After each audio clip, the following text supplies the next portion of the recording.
Today's podcast, I have a very special guest with us. It's Dr. Neil Gray, and he's with the Equitarian Initiative.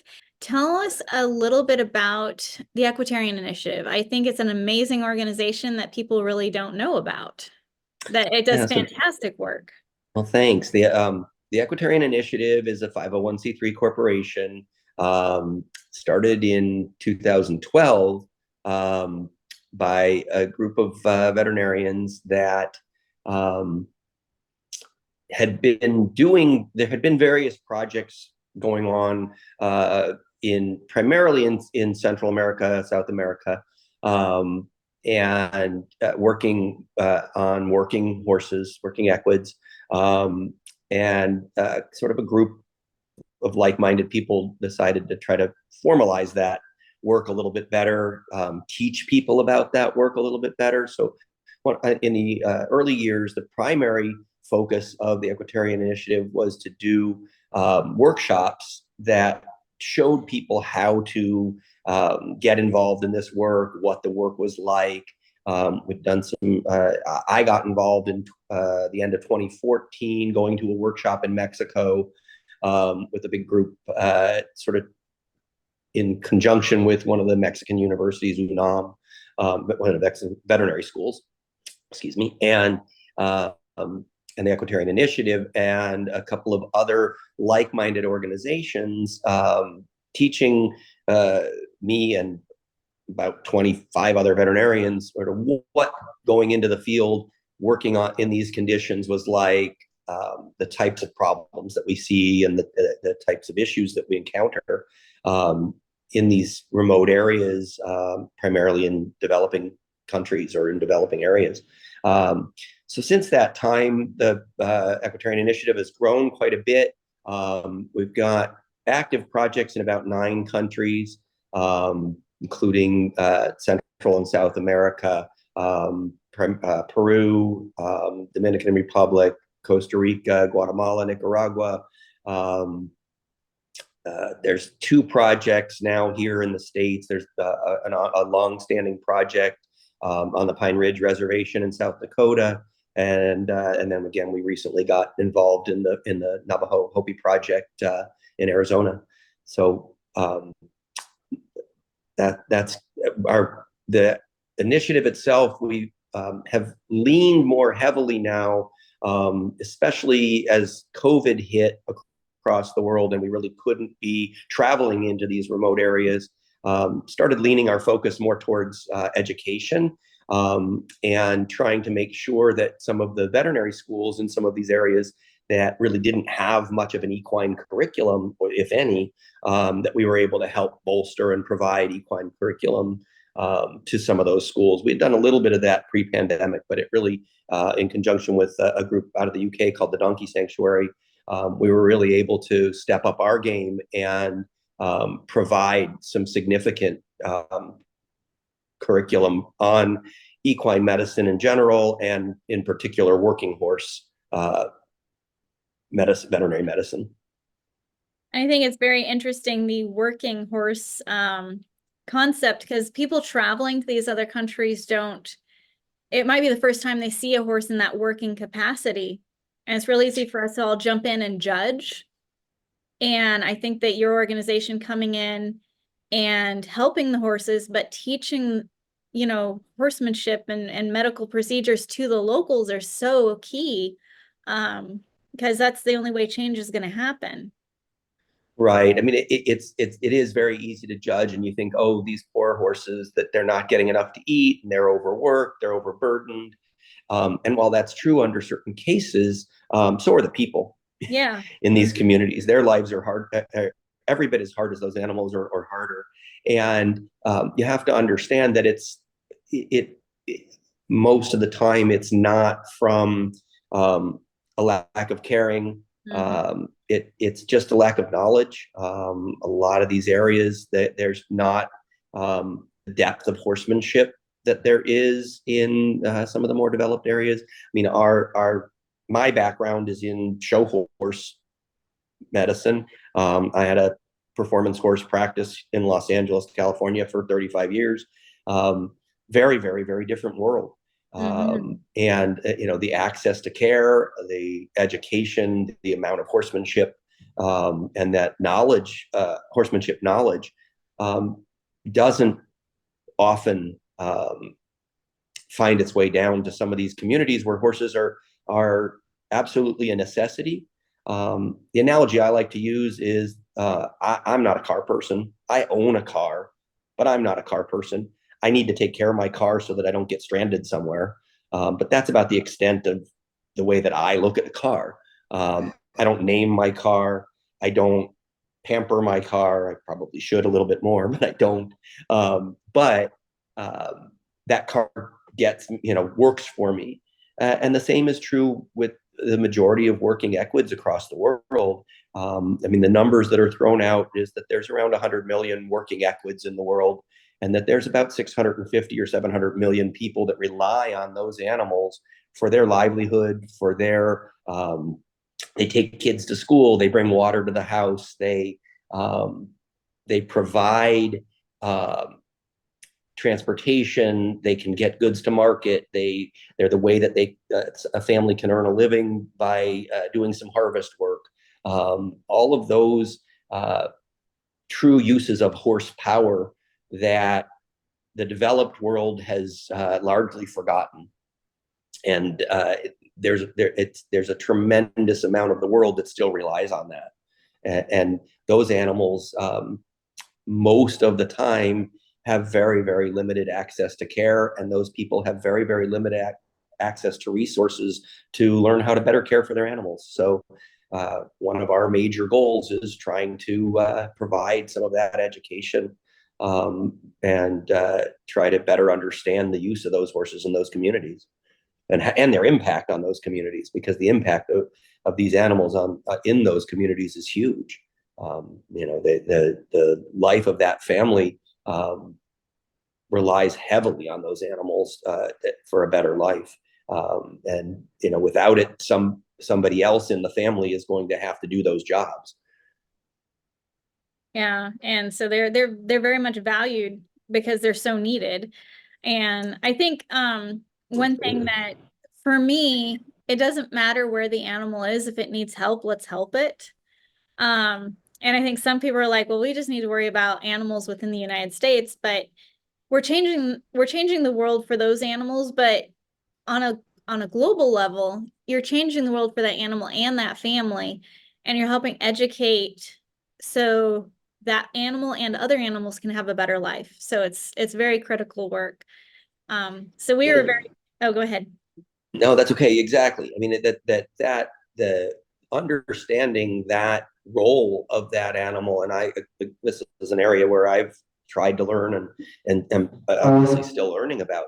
But understanding the role of that animal in that community and in that family's life, and how important that is. If you're up in the mountains of Peru and you understand that somebody that lives up a trail on the side of a mountain that has a small farm, that it's a subsistence living on that family farm, and the only way they can really get goods and supplies up to their house is on the back of an animal, and that can be a human animal, or that can be their horse or mule, and it's very powerful to see that and understand what role that plays. I've heard, you trying to put an economic value on it. Oftentimes that, there's an old UN study that at the time put the value of owning an equid in communities where people subsisted on roughly $1 equivalent of a US dollar per day, that the difference of having a horse or a donkey in that family increased the family's livelihood anywhere between $500 and $1,000 per year, and so that economically is doubling their income based on that animal. And when you're a subsistence living person, that's a huge impact. I mean, that's the difference between surviving and not surviving. And for most people in the horse world, in the U.S. especially, that's not a concept that they can really wrap their head around. Yeah, no, absolutely. So I know I'm really excited to talk about this project that we just did with y'all, but we had given some grants to your organization to help with, gelding and stuff on some of these projects. And it was like, we really need to showcase the amazing work that you're doing, and also show our donors, how money is also being used. So we sent Haley and Macy down on an amazing project that you were doing in Costa Rica. And I have watched the rough edit of the video, and I'm just like, oh wow, I wish I would have been there. Like, Yeah, I'm always we'll doing get all you. these things. One of these times, I will I'll make it on one of Absolutely. your trips. But it was really just enlightening, and for all you that are watching, you will be able to watch this, and it's amazing. So it'll be released very soon. But I thought we might be able to talk about a few of the things that are in this episode that people will be able to watch. And some of the things that just kind of blew me away watching it. I think at first when I saw one of the horses and the camera's kind of coming around. Haley and Macy do such a great job filming. I mean, Yeah. it's been the two of them out and they come back with so much amazing stuff. They're a great team. But the camera came up to one horse and there was just something in its ears. And we have a horse here at our shelter, and his name's Glimmer. And he's an ex-big lick show horse, and he has a bacteria in his ears that grows, and we're trying to manage it and everything. But at first I was like, oh, they've got that bacteria down there. And then I was like, oh, wait, that looks different. And then, oh, it's ticks. Like the entire horse's ear was just covered in ticks. And I Yeah. guess that's something you see a lot. It is. I mean, so a lot of the areas that we work are in the tropics. That particular project in Costa Rica, primarily working in a tribal area with indigenous people, the Nyobe, which is Ngabe, but it's pronounced Nyobe, and that they're on what's essentially reservation land, similar to here. They've been sort of pushed out of their original territories and live in communities that are pretty much in the jungle in southern Costa Rica, just north of the Panama border, basically. And these jungle areas, due to their climate, even though we're there in January for us, is their dry season technically. So during rainy season, which is our summer here, it's even more damp. But even during dry season, it's jungle, and it rains pretty consistently, and things stay fairly wet. Well, it's a wonderful moist environment for ticks to thrive. So one of the big challenges that we see is controlling these ticks or other ectoparasites. We see lice as well. There's two forms of lice that can affect horses: biting lice and sucking lice, and we can see both of those as well.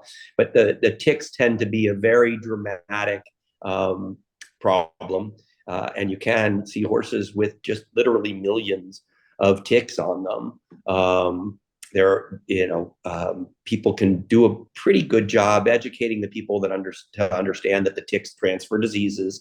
We see all sorts of tick-borne diseases in these areas as well: pyroplasmosis, babesia, all of those sorts of things. We're trying to do some research to get a little bit better handle on what the prevalence of some of those diseases are. But the tick loads can be quite large on some of these animals. And so that particular animal, not unusually, had just literally hundreds and hundreds of ticks coating their ears. You'll see them under the tail, you'll see them on their eyelids, you'll see them sort of all over the animal. So yeah, it can be pretty dramatic and pretty So we do put medication on the horse to help reduce the tick burden. Try to teach the owners that removal of those ticks is good, and helpful to try to protect that horse a little bit more. But yeah, it's a big problem there. You'll see horses that didn't start their life being a lop-eared horse, but are now because of some of the damage to the cartilage and the ear structure itself. So it's an ongoing problem, and trying to show the owners what they can do to help keep that burden lowered is one of the definite goals of the project. Yeah, no, I can imagine. And that's one thing I did see too in the rough edit that we'll be releasing soon, since it's polished. That there were ticks on like in the eyelashes of some of the horses, and it was like, wow. Yeah, you'll look and you'll think, what is that? And you get a closer look and you realize that's just ticks hanging on everywhere they can.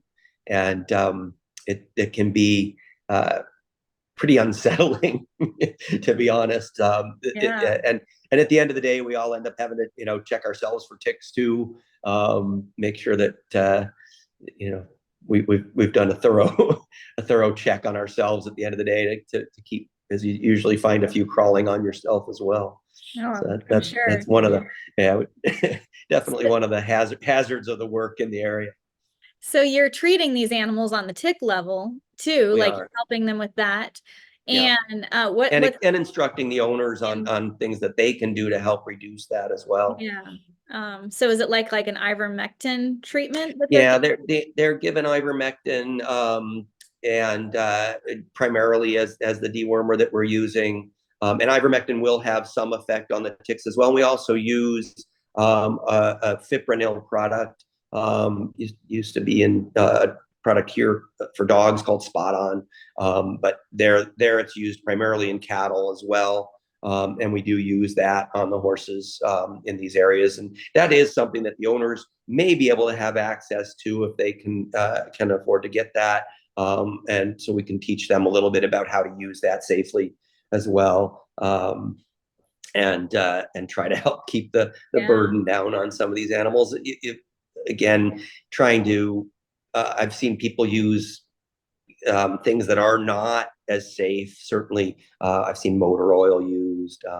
Again, a lot of the problems is just a lack of understanding, and it's not that the owners aren't trying to do something. Oftentimes, they're trying a whole bunch of things, some of which are not as good to try as others. But it's not out of meanness; it's strictly out of frustration and a lack of knowledge. So trying to help them understand ways that they can control this in a safe manner is always a good part of our project. So is it affordable for them to get like these products to help their horses? So like I know you mentioned like $1 a day is what somebody's living off of, and I'm thinking, okay, pre-COVID, wormers, you could get sometimes ivermectin for like $2 a tube, but that's still Right. 2 days' wages. And Right. now ivermectin's way more expensive, but like, what is that price wise for them to actually provide something like that to their horse? Exactly. So what if that represents, like you say, it may represent a few days' wages, and so they're not going to be able to do that on a some. I mean, again, the economic realities of some of these areas, it varies quite a bit, but the organization that we work with in Costa Rica, which is called Costa Rican Equine Welfare. Through that organization, there is a small fee charged for the services. It doesn't really even cover the cost of the vaccines that we give. To be honest, may not even cover the syringe. But in order for these areas, one of the lessons that we've learned is that as you work in these areas, that if you never put a value on these services, that they will be perceived as valueless. Mm-hmm. And so even though that any of the fees that are charged for attending these clinics in these areas tend to be just symbolic. But what we believe and what we believe we've learned in terms of trying to develop a possible career and a possible path for any of the veterinarians that we're training in these areas to have any sort of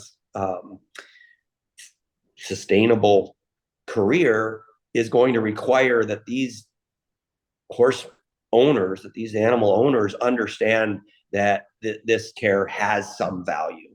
Yeah. And so it's a very touchy subject. We can go on for a long time debating the ins and outs of this, but what we've seen is that as some of these areas mature, some of these longer standing projects, that if that isn't instituted early on in the project, that there basically becomes no chance that that's going to get instituted later. And that if there's local veterinarians that are able to devote some care to these animals, that there has to be some way for that to move forward. And the same, so we try not to have everything be just, we're here as shining knights to suddenly come in and throw care at these animals, because that's really not a long-term solution in any way. And trying to create a more educated population, including providing the possibility that some veterinary care in country can occur as these areas mature. That's has to be part of our goal, and it's a hard line to cross, but it's something that we believe makes a difference in the long run as well, and that's our goal. It may take 20 years, it may take a whole generation to really make a difference in these communities in terms of knowledge, in terms of changing horsemanship, but if you're going to do any of this sort of work, you have to be in it for the long haul. Yeah, no, absolutely. And I feel like it's so important for what you just said there, because like if the change is going to happen, there has to be veterinarians in those countries. And the people there need to realize the veterinarians, it's a service that they need to support. Right. Well, and it starts even more basic than that. The basis starts on as understanding that your animal needs care. Mm-hmm. Even understanding the 5 freedoms, even understanding that access to water, understanding access to food, understanding the basics is a starting point. Mm-hmm. And then as that understanding, as that education takes place, that understanding that veterinary care is also part of that, and that that while that's a lofty goal, perhaps it still needs to be a goal, and that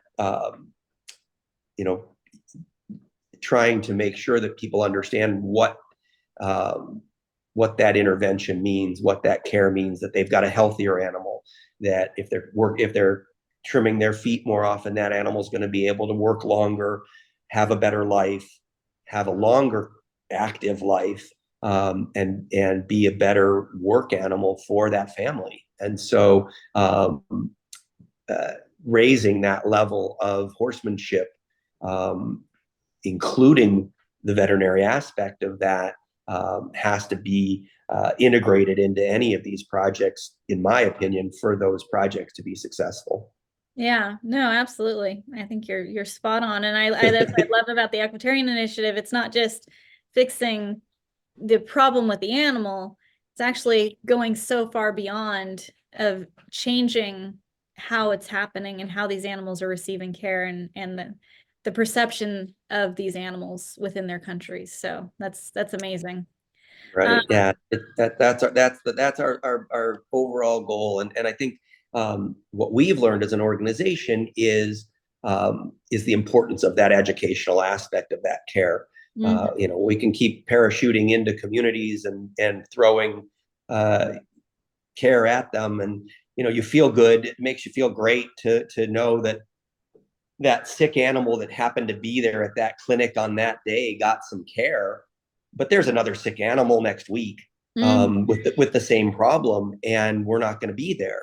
yeah. So if somebody in that community can better care for that animal because we were there, and we showed them what we did, and they can help with that, or at least better understand that.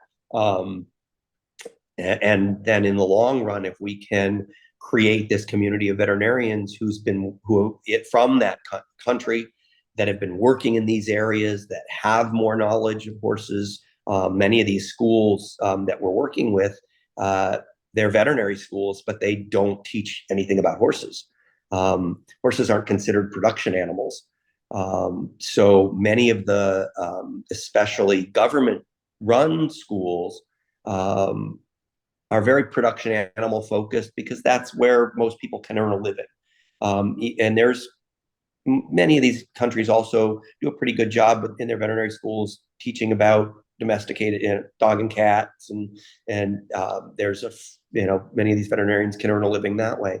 But the horses oftentimes get left behind, because they're not considered a true production animal, and they're not considered a Mhm. pet, and They're so they're in this they weird just gray don't get taught zone that. around the Right. There's world. Like, I mean, in the United States, we absolutely. have laws for livestock, we have laws for companion animals, and horses are in a gray zone. It's Yeah. frustrating, Le- but I think taking exactly. And these even young here, veterinarians out in the field, which I mean, for those when they watch the episode, they'll see like they're actually there learning from expert veterinarians.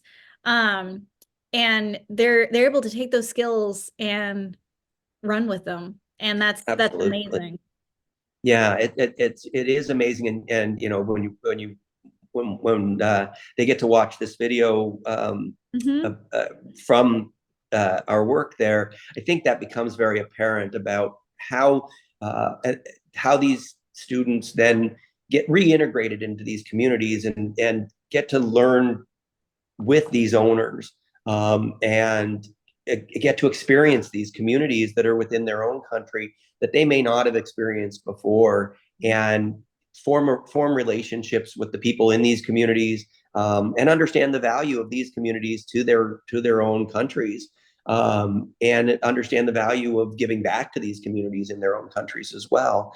And that's been one of the most satisfying aspects of these projects. I mean, the project that I'm running in Costa Rica has been running for about 8 or 9 years now, and um, we've got one veterinarian you'll meet in that video, that was a student on my first project, and he is now coming back volunteering his time away from, he's got a small practice north of San Jose in Costa Rica, but he's giving up his time and coming, and helping on our project now, helping teach this next generation of veterinarians, helping giving back to these communities that he learned from as a student. And that full cycle to me is incredibly satisfying, to know that that's the end goal, right? That now we've got people that are willing to come back to these communities, and help, and understand the value of taking care of these animals in those communities, and that's the bigger goal, that's the overarching goal, and it can it that model starts to come to fruition when you keep coming back to these same communities year after year, and you're able to really see that progress over time, and you see the difference in the animals over time. The number of wounds that we see has gone down. The overall animal's body condition scores have gone up. We've kept track of that statistically over time, and we can demonstrate that these interventions make a difference in the community. They've got healthier animals. They're better caring for those animals. They understand those animals better, and the animals' lives are better for it. Yeah, no, and I think it's just so rewarding when like we mentor a lot of organizations here in the United States, and I was doing an interview with with one of them, and she's like, I was working with another organization, and I told, this is the person that I was mentoring, and she's like, I told this other person, this is how it needs to be done. It was something I had told her, and then she watched the person she mentored a year later helping another organization say the same thing, and it's like that's what it all comes down to is getting into areas that they need help. There's lack of resources or lack of knowledge, and really making a huge significant change, because we can't be everywhere at once, but we can help train people and make the difference Exactly. on a large level. So one of the Yeah. horses that people will be able to see in this episode they'll be releasing soon, the owner walked 5 hours to bring this horse to this welfare clinic. And I'm just like, wow. I mean, that's that, Right. but that shows like the reality, like they care about their animals. There's just, Exactly. the closest vet services is a 5 hour walk. I mean, that's 10 Right. hours of walking with Yep. your They're animal. giving exactly. And that, though, to me, those stories speak volumes about um, how much somebody understands the value of care, how that they just don't have the resources, they don't have the opportunity to get the care, and that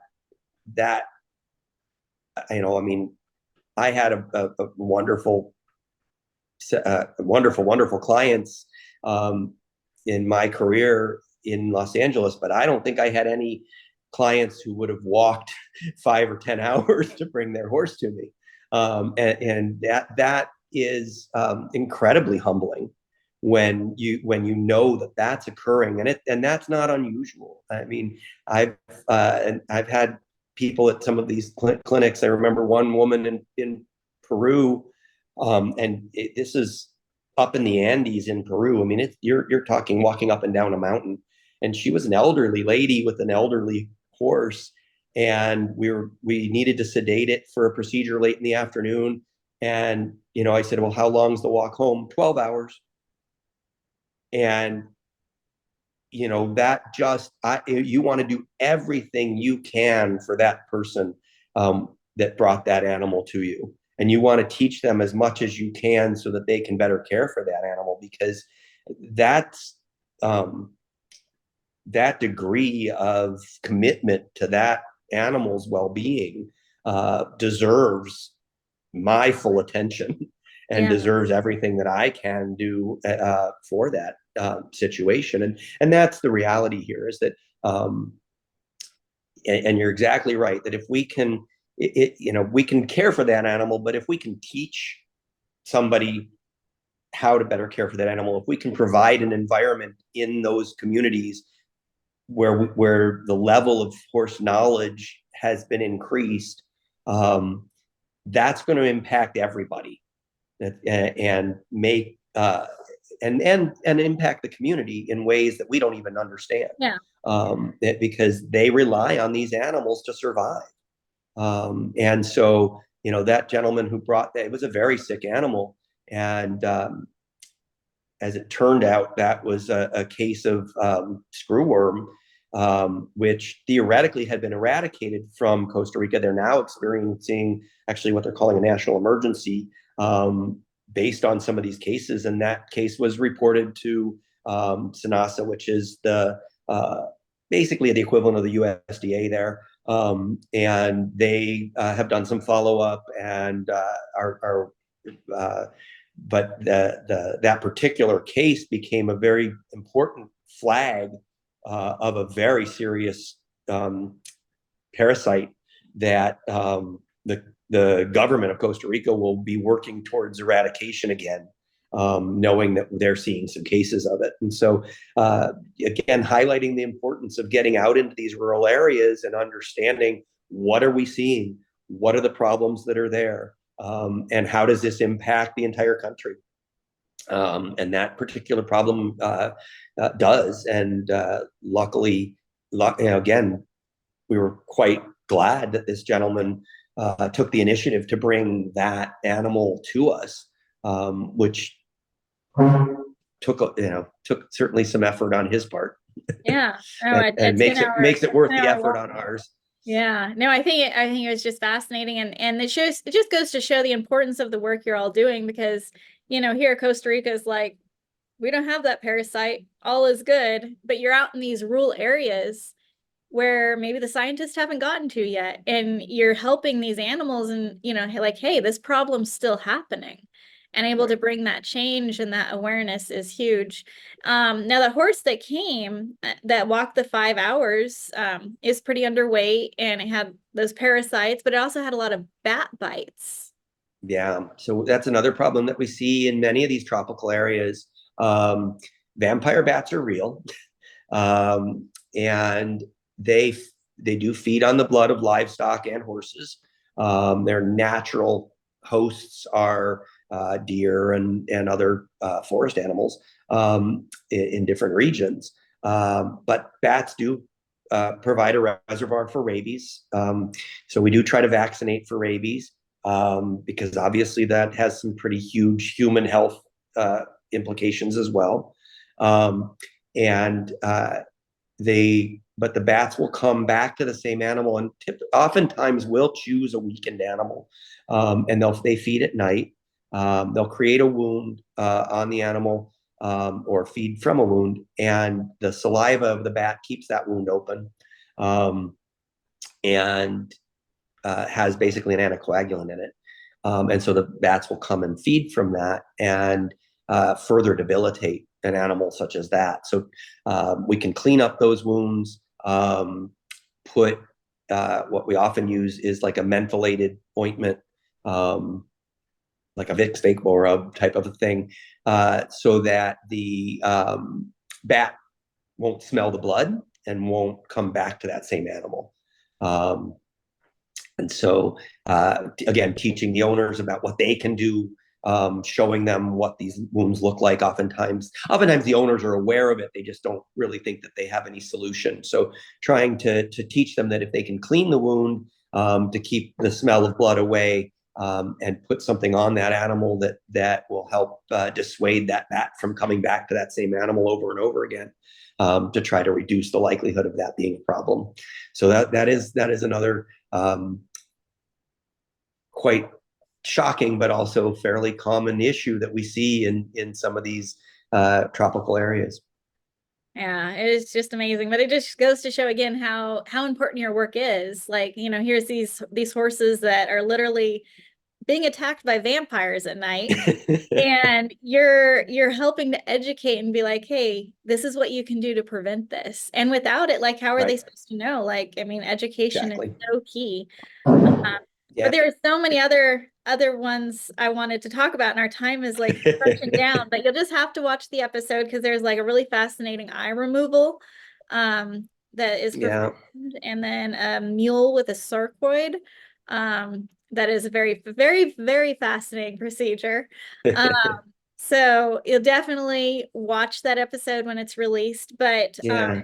in the meantime, I'd love for people to check out your organization. So what's the best ways for people to follow Yeah. So the organization? organization again is the Equitarian Initiative, which Equitarian, basically humanitarian work with equids. So equitarianinitiative.org. We're also on Facebook, Instagram, and all the social media. So you can find our stories there. You can find some images and ways to help support us and donate to us.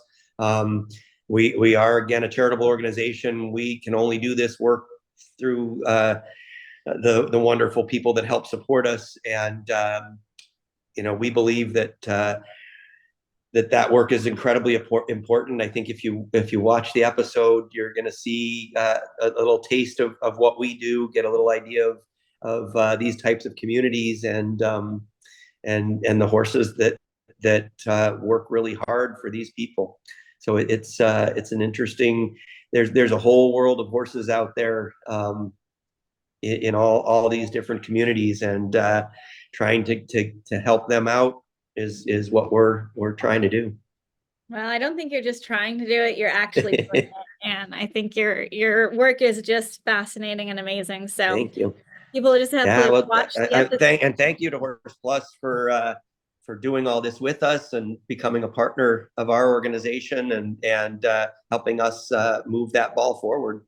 Yeah, because there was a lot of horses got gelded on that trip, which they'll see in the episode Yeah, too. But exactly. I love And helping that's very that. typical of most of our projects. Again, trying to do these castrations in a safe and humane manner um, uh, is a huge aspect of our projects and teaching these communities how to care for those animals. So and working with the veterinary schools in these regions, and it's been a wonderful journey.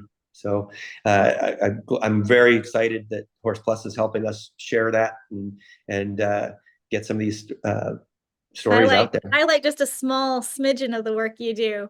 Now, if there is somebody that's like veterinarian or somebody watching, they're like, I would love to get involved in this. Are you accepting veterinarians to come and help mentor? We do. We have a volunteer program that we've organized where um, our goal is, it's wonderful. We've got a wonderful group of volunteer veterinarians from the U.S. and Canada, actually sort of all over the world now, helping us on these projects. We do have some space for volunteers on each project. We've got luckily we've got a wonderful roster of volunteers, but there's usually room for more. It may take a little while till there's an opening on a particular project, but yes, there is the ability to do that through our organization, and our website has some information on that.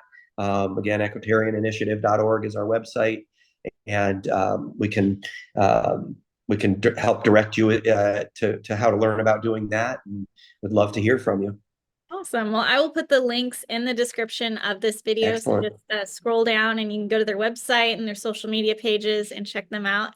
And then watch that episode. It's amazing. Thanks. It shows this guy at work and he does a great job. It's a lot of fun out there, and people sometimes ask me, do I get discouraged doing this? No, I get rejuvenated doing this work, because you realize that you can help pass on some knowledge and give back to these horse communities that the horses have given so much to us, that it's really wonderful to be able to give back to these communities. So watch the episode and check us out on all our social media, and look forward to further adventures with Horse Plus.